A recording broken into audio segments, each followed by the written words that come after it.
Y muy buenas tardes, buenas tardes. Estamos en nuestra primera entrevista con la doctora María Cristina Rosas González, doctora en Relaciones Internacionales y en Estudios Latinoamericanos. Muy buenas tardes. ¿Qué tal? Buenas tardes, Marta Olivia. Un gusto estar aquí.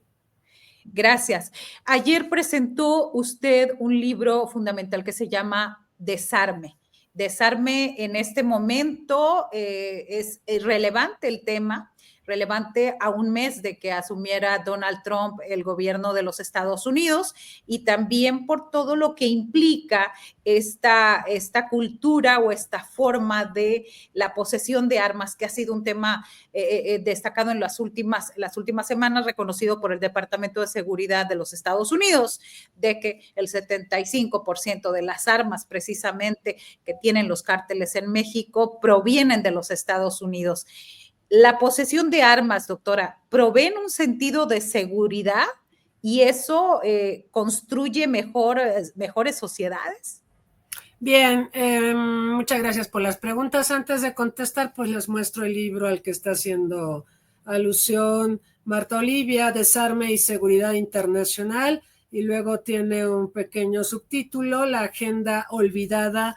Es una pregunta, porque efectivamente vivimos en tiempos donde la posesión de armas dota de poder a quien las tiene en sus manos.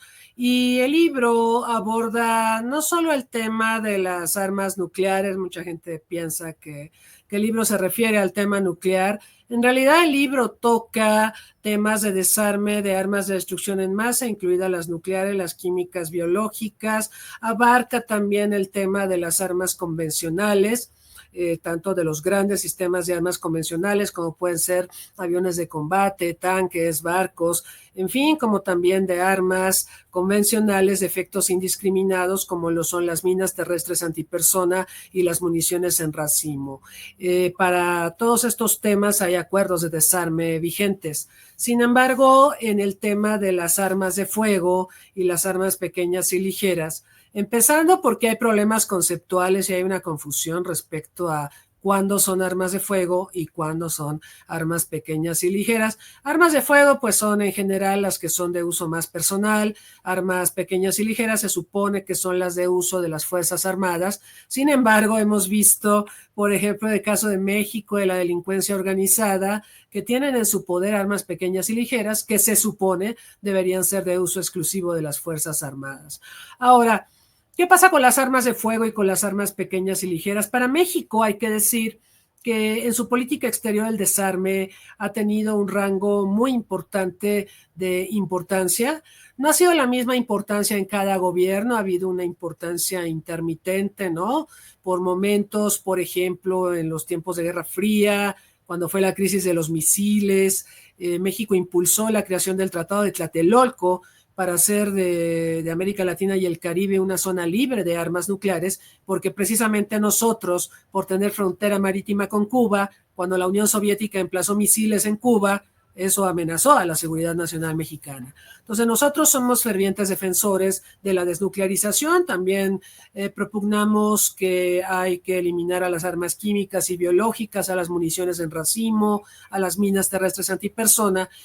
Pero en el tema de armas pequeñas y ligeras y sobre todo el tema de armas de fuego hemos tenido una crisis cada vez más severa, precisamente por lo que usted marcaba, Marta Olivia, este tráfico ilícito de armas de fuego de empresas estadounidenses que entran a nuestro país y dotan de poder de fuego a la delincuencia organizada. Pero no solo eso, en decomisos que se han hecho de armas a la delincuencia organizada, se ha encontrado que a veces tienen en su poder sistemas de armamento muy sofisticados que ni siquiera están al alcance de los cuerpos de seguridad del Estado mexicano. Entonces, una tesis que hemos sostenido quienes pugnamos por el desarme, y esta tesis también está recogida en el libro, es que para avanzar en la agenda de seguridad, para tener una genuina seguridad, tenemos que avanzar en el desarme. Y en el tema de debilitar a la delincuencia organizada, una acción fundamental sería evitar el tráfico ilícito de armas de fuego, que como lo refirió el Departamento de Justicia de Estados Unidos, 3/4 partes de las armas de fuego que ingresan a México lo hacen a través de la frontera común lo hacen de manera ilegal y estas armas de fuego dotan de capacidad operativa y de poder a la delincuencia organizada. Así es. ¿Y de qué manera abordar en México, este tema? Es decir, ¿de qué manera se puede presionar o poner en la mesa el tema del desarme cuando todas estas órdenes ejecutivas de Donald Trump, limitar la venta de armas no está incluida?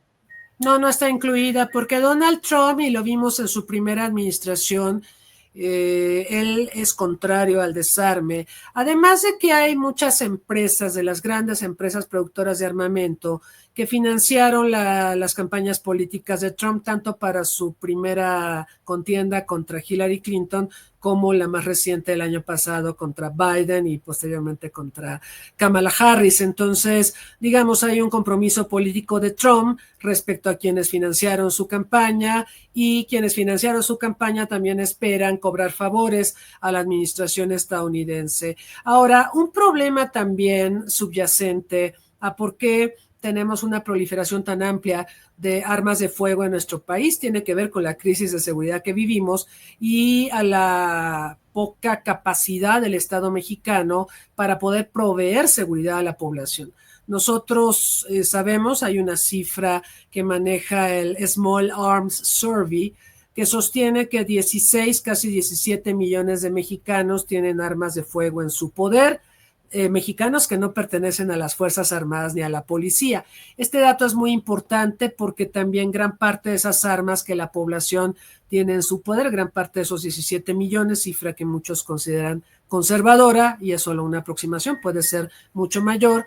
Esto que está en manos de la población obedece también a una sensación de inseguridad, a una sensación de que el Estado no está proporcionando seguridad y no le queda a las personas más remedio que hacerse de un arma. Ahora, en México es posible legalmente poseer armas de fuego. El trámite se hace entre la Secretaría de la Defensa Nacional. Es un trámite que tiene pues algunos requisitos que toman un poquito de tiempo, pero al final se puede obtener legalmente un arma. Sin embargo, lo más sencillo, Marta Olivia, como lo sabemos, es esencialmente tener la compra en los mercados negros, ¿no? Es muy sencillo adquirir un arma en el mercado negro y sin necesidad de cumplir con todos los requisitos que pide la Sedena. En este sentido, hemos visto una marcada pistolización, y uno de los indicadores que tenemos precisamente para documentar esto es las campañas de despistolización que hace tanto el gobierno federal como los gobiernos estatales. En Ciudad de México hemos visto en alcaldías esto de di sí a la paz, y entonces entrega voluntariamente las armas que tengas y a cambio te dan dinero. Antes daban iPads y bueno, esto se supone que busca coadyuvar a despistolizar a la población, pero también el hecho de que te den dinero se ha visto que estimula que la gente adquiera armas para después canjearlas por dinero, ¿no? O sea, no se tiene el efecto de despistolízate de una vez y para siempre, sino que se crea esta sensación de que tener armas te puede dar acceso a un ingreso.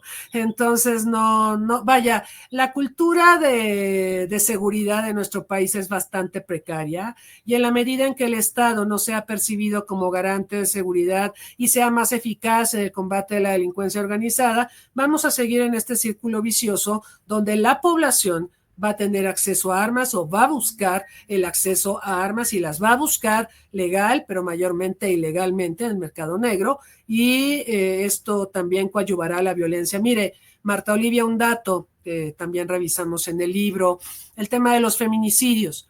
Es conocido, está plenamente documentado, que cuando se produce el homicidio de mujeres, feminicidios, este generalmente se perpetra con arma de fuego. ¿Sí?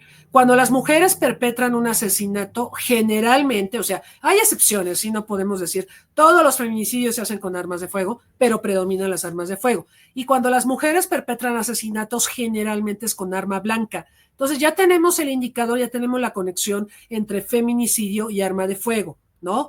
Y bueno, hay otras cosas que tendríamos que mirar: la pandemia, cómo se deteriora la convivencia familiar, cómo se deteriora la salud mental por el tema de la escasez de empleo, la tensión de estar en un mismo lugar toda la familia y con una serie de restricciones de movimiento y demás. Entonces, cómo se exacerbó la violencia intrafamiliar y cómo se exacerbaron feminicidios y abusos de todo tipo en el seno familiar. Entonces, estamos ante escenarios preocupantes. Por un lado, la violencia de la delincuencia organizada, cada vez más organizada, y por otro lado, el problema de la violencia intrafamiliar doméstica, que es un problema bastante severo y que creo que falta visibilizar y atender.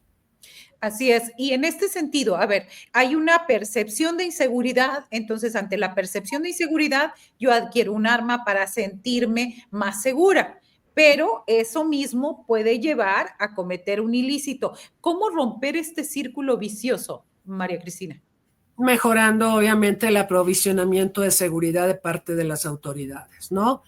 Fíjese que sí ha habido trabajo, por supuesto, para mejorar las policías, los cuerpos de seguridad. Tenemos más academias de policías y se está egresando a nuevas generaciones a las que también se les forma en temas como los derechos humanos y demás. Por supuesto, esto es un avance, pero no es suficiente, porque, como decíamos, la delincuencia organizada va varios pasos adelante. Hay otra cosa también, Marta Olivia, que los medios de comunicación, también las narcoseries, las películas y demás, dignifican mucho al delincuente. O sea, el delincuente a los ojos de las audiencias, sobre todo las audiencias más jóvenes, aparece como una figura aspiracional.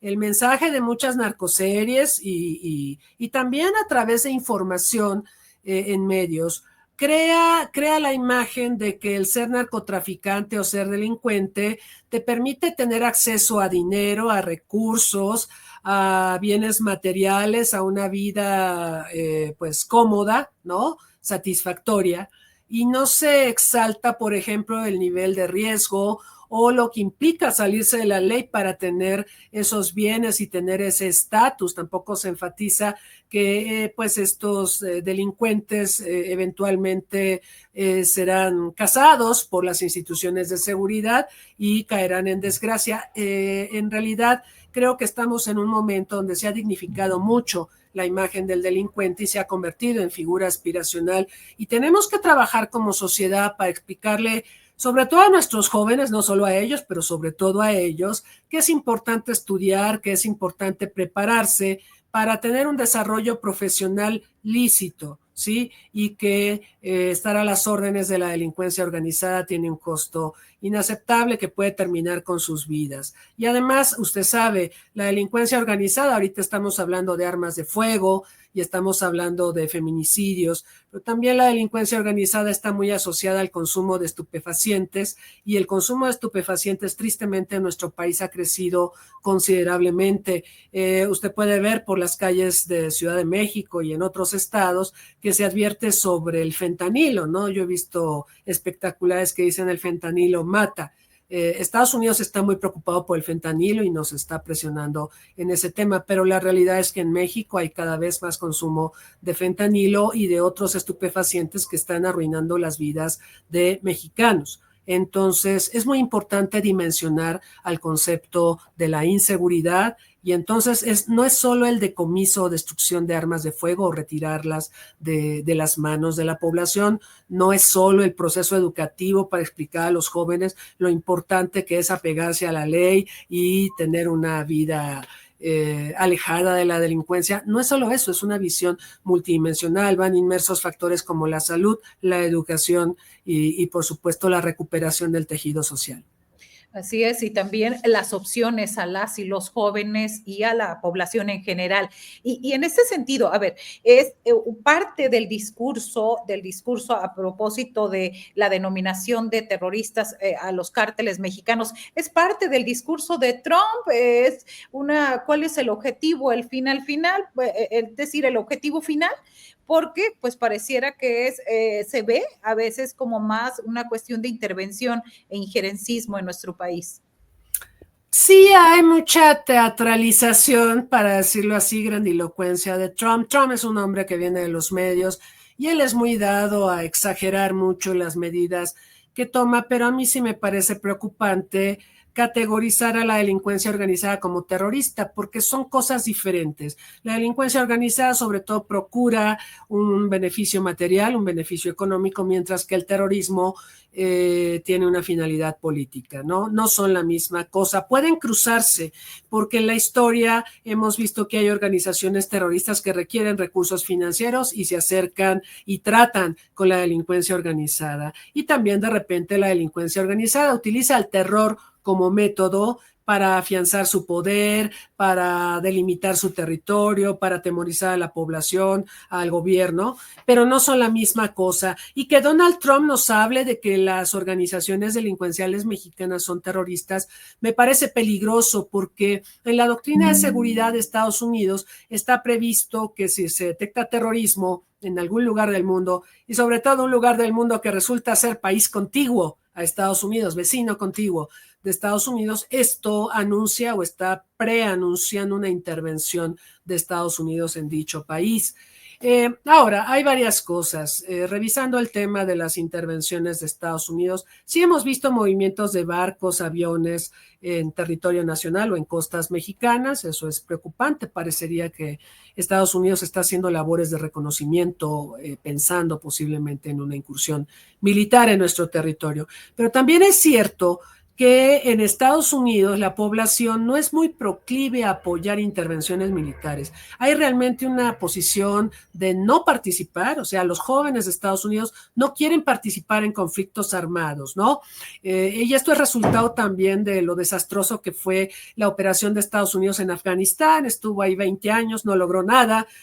Fueron atrás del Talibán, el Talibán se fue mientras estuvo Estados Unidos, y cuando Estados Unidos salió regresó el Talibán. Entonces es un fracaso miserable esta operación. O lo de Irak, el hecho de invadir Irak para deponer al régimen de Saddam Hussein, pero ahora Irak es un vacío político en la región que ha permitido que Irán pues se convierta en una potencia regional y busque desafiar a Israel y al propio Estados Unidos. Entonces, no le han funcionado las cosas a Estados Unidos con sus intervenciones militares, y esto la población lo ha entendido, entiende que no es correcto hacer intervenciones militares porque no obtiene Estados Unidos beneficios, más bien son intervenciones muy caras. Y hay quien dice incluso que el deterioro de la posición internacional de Estados Unidos tiene que ver con el desgaste financiero que tuvo en estos dos conflictos, en Afganistán e Irak.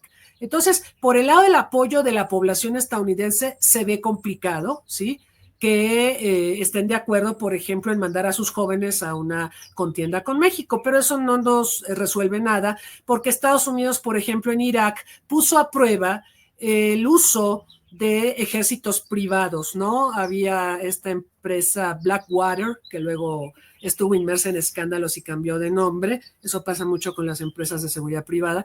Están inmersas en escándalos, cambian de nombre, ahora se llama XE Services. Y resulta que Blackwater proporcionó el segundo contingente de Fuerzas Armadas más importante de Estados Unidos en Irak, detrás del ejército de Estados Unidos. Entonces, ahí vimos cómo se probó a la seguridad privada como ejército. Estados Unidos puede pagar a empresas de seguridad privada para que puedan realizar incursiones en México. Entonces sí podría producirse una agresión contra nuestro país y la persecución de delincuentes, algo que por supuesto es muy grave y algo que tendremos que tratar de gestionar con Estados Unidos, evitarlo, ¿sí?, pero sí colaborar más estrechamente. Y no solo eso, que Estados Unidos asuma la parte de responsabilidad que le corresponde, porque bueno, ya hablamos del tráfico ilícito de armas de fuego, que entran ¿por dónde? Pues por la frontera común con Estados Unidos. Y luego está el tema del mercado consumidor de estupefacientes. ¿Quién tiene ese mercado? ¿Cuál es el mercado más grande de consumo de estupefacientes en el mundo? Pues ese, Estados Unidos. Y Estados Unidos le ha puesto más el acento a criminalizar el consumo de estupefacientes que a prevenir las adicciones y a rehabilitar a las personas con adicciones. Entonces, falta una política de salud pública que, déjeme decirle, Marta Olivia, me parece que vamos a tener muy malos resultados ahora con Robert Kennedy al frente del Departamento de Salud y Servicios Humanos, porque él está desmantelando el departamento, y hay una resistencia en la administración republicana a considerar problemas de salud pública todo aquello que tenga que ver con consumo de estupefacientes. La idea o el perfil que se tiene del Partido Republicano en la administración Trump y del propio Robert Kennedy es que eso se debe combatir a balazos, con la criminalización, no con políticas de salud pública. Y sobre todo con balas y balazos y armerías que les deje un resultado económico, un beneficio económico a todas las armerías. Pero bueno, rápidamente para cerrar, doctora, ¿cuál es la opción? ¿Se puede vivir en un mundo sin armas? ¿Qué es lo que podrían, cuál es su propuesta en este sentido? En el libro hablamos de que todos los estados requieren armas para el mantenimiento de la ley y el orden públicos y también para garantizar el respeto de la soberanía nacional.